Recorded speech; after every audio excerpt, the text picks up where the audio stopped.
بص تحت الترابيزه كده، عامل لك مفاجاه اكبر.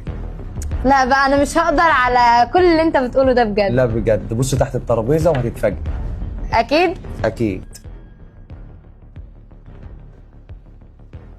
انا اللي استاهله مش اختي.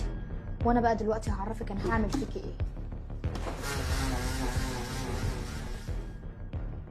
ايه يا هدير بتعملي ايه؟ عادل، ده انا بصب شويه عصير لسليمة اختي. زي ما انت عارف هي هتيجي من الشغل واكيد جايه تعبانه وهتكون جايه حرانه وكده.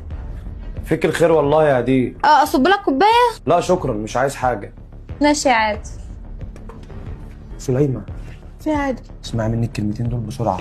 هدير اختك هتجيب لك عصير دلوقتي، اوعي تشربيه. انا لا عرفتك ماشي. ليه ما اشربوش يا عادل؟ انا مش فاهم. ما تبطل بقى اللي انت بتعمله ده. هو انت كل شويه هتشيلني من اختي؟ انا هثبت لك الحركات دي، هثبت لك دلوقتي، بس ما تشربيش العصير. ايه اللي عادل بيقوله ده؟ بتجنن على الاخر. طب انا هعمل ايه؟ يا حبيبه اختك، ايه يا هديه؟ عامله ايه؟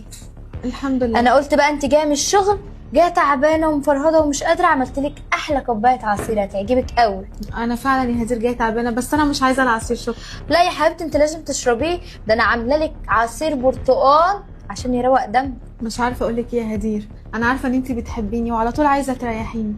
طب بقول لك ايه، ما تعيشي معايا انا وعادل، ده انا نفسي اعيش معاكم انتوا الاثنين قوي.